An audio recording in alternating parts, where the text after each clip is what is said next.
Se você está na internet, provavelmente você já ouviu falar que esse homem aqui, Luiz Inácio Lula da Silva, atual presidente do Brasil, roubou a Petrobras.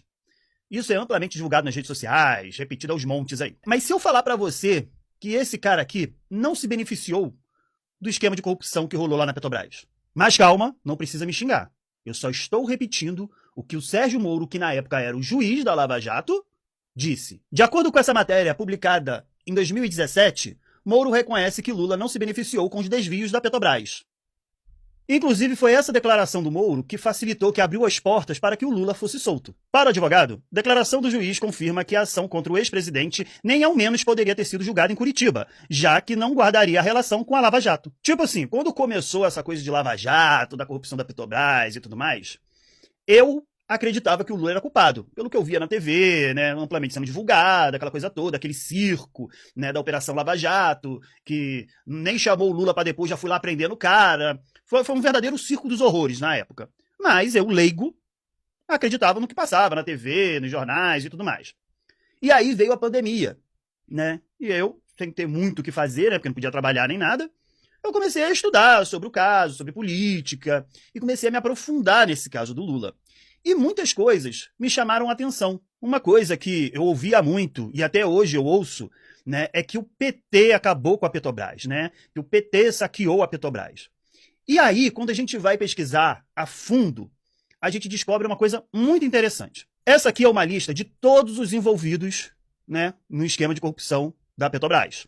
Todos, pelo menos, denunciados, investigados, né? Temos aqui. É muita gente. É muita gente. São políticos, empresários, né, funcionários de carreira da Petrobras. É uma relação realmente muito grande. Muito grande mesmo. Não tem fim. Você vai passando, e não acaba. E não acaba. É muita gente. Olha, muita gente. Acaba aqui. Só que quando a gente para dar uma olhada nessa listagem aqui, né, de pessoas envolvidas, de pessoas condenadas na Operação Lava Jato, lá pelo esquema de corrupção da Petrobras, a gente percebe algumas coisinhas bem interessantes, né?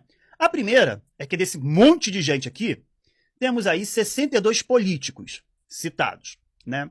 Desses 62 políticos, 16 são do PT, de esquerda. Apenas 16. Desses 16, 6 foram condenados, né? Inclusive, entre esses 6 está o Lula, né? E os outros 10 foram arquivados, né, por diversas questões, falta de prova, enfim, pararam ali. Mas o que me chamou a atenção é que 32 políticos dos 62 eram do PP, um partido de direita, centro-direita ali. E sabe quem pertencia a esse partido na época? O senhor Jair Messias Bolsonaro. Ele era do PP. E o que aconteceu com esses 32 políticos do PP investigados? Simplesmente nada. Como podemos ver aqui nessa lista aqui, ó. Investigação não finalizada, investigação não finalizada. Só tem um aqui, ó, inquérito arquivado. Todos os políticos do PP estão nessa situação. Lembrando que, dos 62 investigados pela Operação Lava Jato, 32 eram do PP, 16 do PT e o restante eram de outros partidos ali, de direita e centro-direita. E se a gente for dar uma olhadinha nessa galera do PP aí, que a investigação não foi finalizada, temos algumas figuras bem interessantes. Por exemplo, Ciro Nogueira, um cara que foi ministro do governo Bolsonaro. Temos aqui o Eduardo da Fonte. Se você não lembra quem é esse Eduardo, deixa eu refrescar a sua memória. Ele foi aquele cara que tentou comprar o silêncio de um contador, né, querendo dar uma graninha, e que depois disso o contador foi lá na Polícia Federal e denunciou um esquema, né, de captação de propina dentro do partido do PP. Temos também o Michel Temer. O Michel Temer. Só que o Michel Temer é do PMDB, né? O Michel Temer que foi ali durante o governo Bolsonaro quase que um tipo de conselheiro ali do presidente, né? A mesma coisa aconteceu com ele ali, ó, investigação não finalizada. Outro muito interessante aqui, ó, do PP, ó, o Arthur Lira, também teve investigação não finalizada. Temos aí até o ex-presidente Fernando Collor, com a sua investigação não finalizada. O Collor, com o histórico maravilhoso dele, ele não teve investigação finalizada. Tá, Cássio, mas por que diabos, então, o Lula foi preso? O Lula foi preso por causa desse triplex aqui, ó. Que é uma coisa também meio esquisita, cheia de controvérsias. Então, é bem esquisito esse caso do triplex. Porque depois dessa confusão toda, nós temos essa notícia aqui, ó. Lula cobra de sucessora da OAS dinheiro pago por apartamento no Guarujá. Que dinheiro é esse de apartamento que o Lula tá cobrando? É porque anos atrás, na época que Dona Marisa, nossa ex-primeira-dama, ainda era viva, né, junto com o Lula, os dois estavam comprando um apartamento no Guarujá. Tudo bonitinho, certinho, parcelado, sabe? Compraram ainda na planta, aquela coisa toda. Foram 815 mil reais pagos pelo casal durante o decorrer ali da construção do prédio. Inclusive, a própria justiça condenou a construtora a pagar esse valor para o Lula de volta. Peraí, Cássio, peraí, que agora eu fiquei confuso. É apartamento, é triplex, eu não tô entendendo mais nada. A justiça mandou devolver o dinheiro do triplex, mas o triplex não era propina. Peraí, eu não tô entendendo nada. Calma, meu querido, calma. O triplex entra depois da compra desse apartamento, né? Porque Lula e Dona Marisa compraram apartamento na planta, foram pagando lá bonitinho e tal, não sei o quê. Aí a construtora não entregou o apartamento e queria empurrar ao presidente e à ex-primeira-dama o famoso triplex. E foi aí que gerou aquela confusão toda, que tiraram fotos do Lula indo lá visitar o triplex, falando que ele já estava recebendo o triplex ali como propina, que até hoje ninguém nunca provou, explicou certinho, né? Propina de quê? Pra quê? Nada disso foi comprovado, foi provado. Lula não aceitou o triplex e por isso ele entrou com a ação pedindo o dinheiro de volta lá do apartamento que ele pagou e não recebeu. E esse triplex nunca foi do Lula. Nunca foi do Lula. Tanto é que a Caixa Econômica Federal tomou esse imóvel, sabe? Porque a construtora estava toda enrolada lá com as dívidas e tal, e a Caixa Econômica tomou esse imóvel e colocou a leilão.